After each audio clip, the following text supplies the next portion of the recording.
concerning Jesus' return, no? Alam niyo po, isa po ang bagay na ito sa hindi natin mapapasubalian. Ngayon kung papasubalian ng ilan, lalo na yung mga nagsasabi, kasi nasa grace na tayo, pag nasa grace tayo, uunawain natin lahat, ganon. No, pag nasa grace ka, lalo mong makikita itong mga kamaliang ito. Diba? At lalo mong i-preach.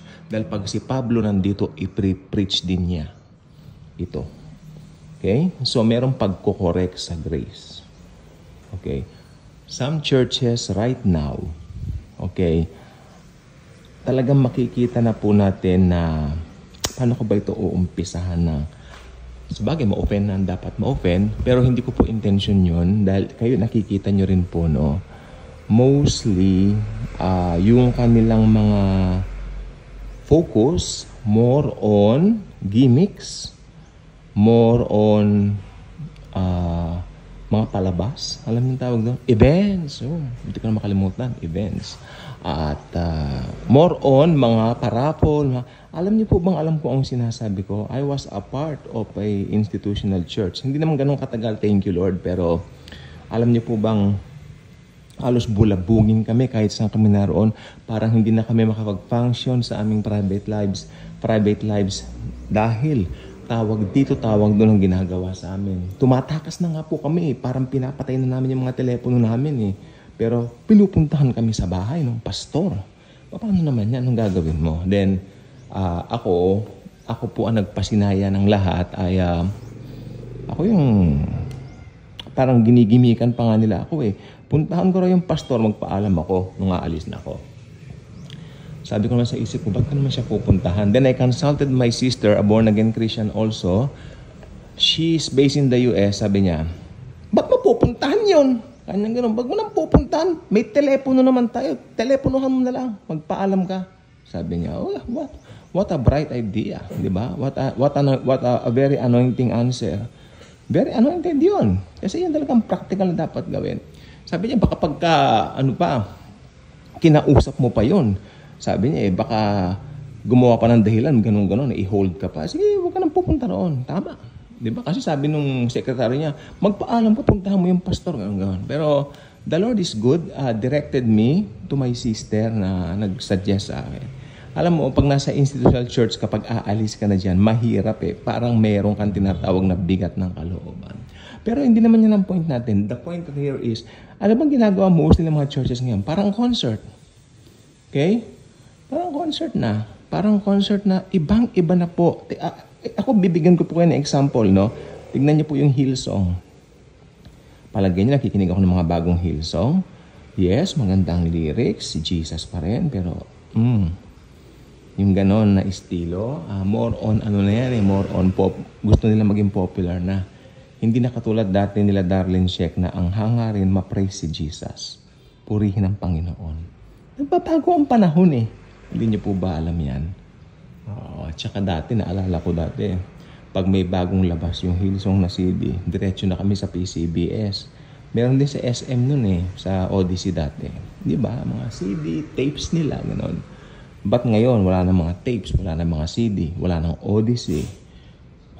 Palagi mas ilagay mo sa Odyssey, yung mga walang bibili nun Ayaw na nila di ba? Kaya itong sinasabi ko po sa inyo, obserbahan nyo ang paligid ngayon.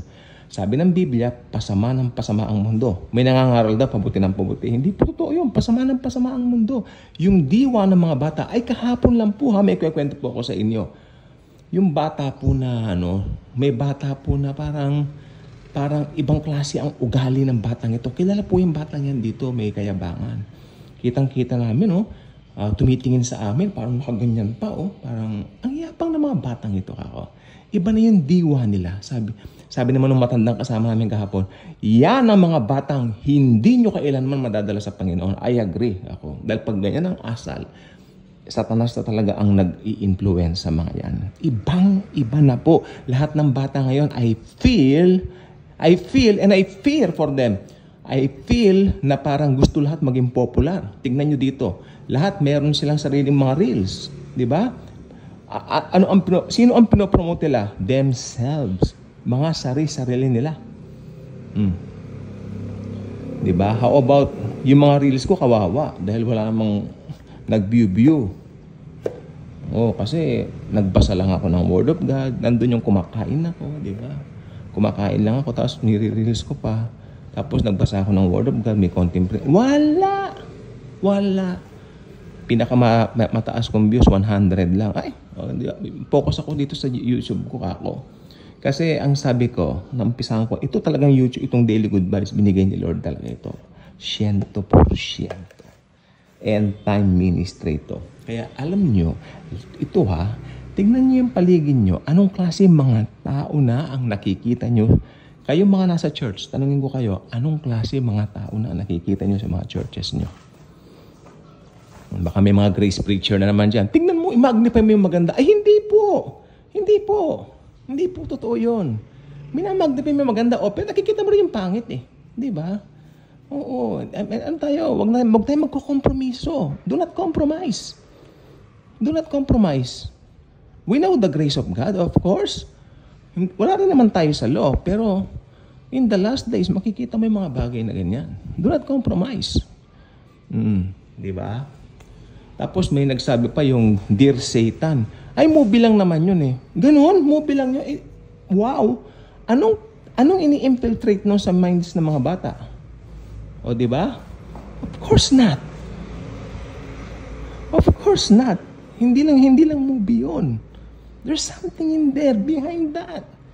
Sabi niya, ang kalaban natin, mga spirit, mga nasa spiritual realm, di ba? Nabubulol ako. Nasa spiritual realm. Parang Realme yung cellphone. Ganon. Kaya sabi ko, talagang, maski nasa grace ka, talagang sasabihin mo yung totoong nangyayari sa mundo. Hindi maganda talaga. Last days na. So, bakit kailangan ko pong i-remind ito? Maski Kristiyano na. Kasi maski Kristiyano, nakakalimutan nila kung sino sila sa Panginoon. Di ba? Minsan nadadala na rin. Tandaan nyo, we are Christians. Hindi tayo taga dito sa mundong ito. Taga langit tayo eh. Diba? Pag nasa langit, yung mga ginagawa mo dito, I don't think na ito pa rin eh. I mean, mag-iiba talaga ang sistema. Alam mo, nung si Pablo nakapunta ng langit, hindi niya ni-reveal kung ano yung mga mangyayaring gagawin natin doon. Wala nakaalam. Tandaan nyo, walang preacher ang pwede magsabi sa langit, ganito, ganyan. Wala nakababatid. No eye has seen, no heard. Maganda, mas maganda kaysa dito. Walang kapares. Ano ba yan? Ito, human ito eh. Yung gobyerno ng tao, yung gobyerno ng niya, matatanggal yan pagdating ni Jesus dito.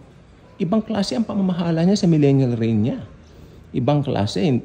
Wala tayong masasabi kasi ibang klase yung perfect yun. Siya yun eh. Kaya itong sistema natin ngayon ng mundong ito is wow. Ito ang oobserbahan natin kasi last days nang talaga. Tulad niyan, bata ka, ang mga bibig kaninang umaga lang eh. 'Di ba kinuha ko lang yung mga sinampay diyan sa tapat eh. Wow. Alam niyo ang kinakanta, PI ang tatay mo. Ganun ba naman? Hoy! Kako.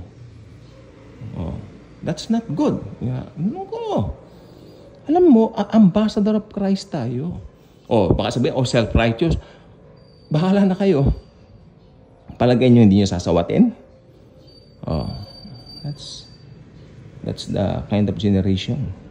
Kaya mas maganda mag-rapture na. Kasi pag lalaki pa yung magkakanak mo, demonyo na talaga. Ang sinasabi ko sa inyo. So, yun lang pong gusto ko sabihin ngayon. Observe ninyo sa churches nyo, sa mga mas lalo sa mga bahay-bahay niyo, sa mga paligid niyo. Ayan, si Satanas.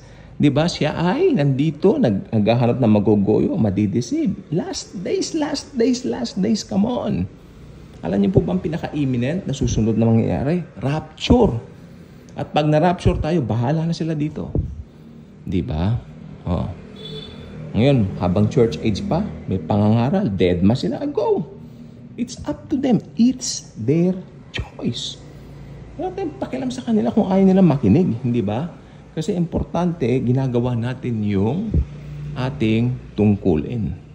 Yun. And some people talaga ibang ugali, tandaan yan. And I highly recommend each and every Christian i-declare natin na Sa bawat araw, protektahan tayo ng Diyos kasi yung sa atin na lang po, masama ang mundo pero I declare, Lord, pagising ko sa umaga, I declare long life at good health, safety and protection and guidance wherever I go. Lalo dito sa Maynila. Di ba? Pupunta ako ng ganito, pupunta ako sa ganyan. Di ba? Mag-aayos ako ng papeles, ganyan. So, we declare things na maging ayon doon sa gusto natin. Siyempre, ang gusto natin maganda. We declare. At alam niyo, mangyayari po yun kasi si Lord talagang matapat. Be Jesus conscious. Kaya lang sinasabi ko lang yung katotohanan na talaga may mga tao sa mundo na hindi kaaya-aya. Yun lang po. Pero siyempre, grace person, if you're a grace person, nakapokus tayo sa Panginoon. Despite of that. Pero ako pag may nakita ko may mali, talagang sasawatin mo. Kala mo kumakanta ng ang babastos. Napapatingin na lang iba pero ako sinaway ko. Hindi maganda yan. Yung isa doon, ang tingin ko 15 anyos na. Nung 15 anyos ako, may isip na po ako. Hindi ganyan. Panginoon ko, anong klaseng mga ano yan? Di ba? O tignan nyo, pati yung generation na yan, ibang klase. Sabi nila, ang nangyari kasi nung nag-COVID, parang itong mga batang ito na stuck. Nagkaroon pa sila ng dahilan. Hindi. Talagang iba na ang generation ngayon. Ganun po yan.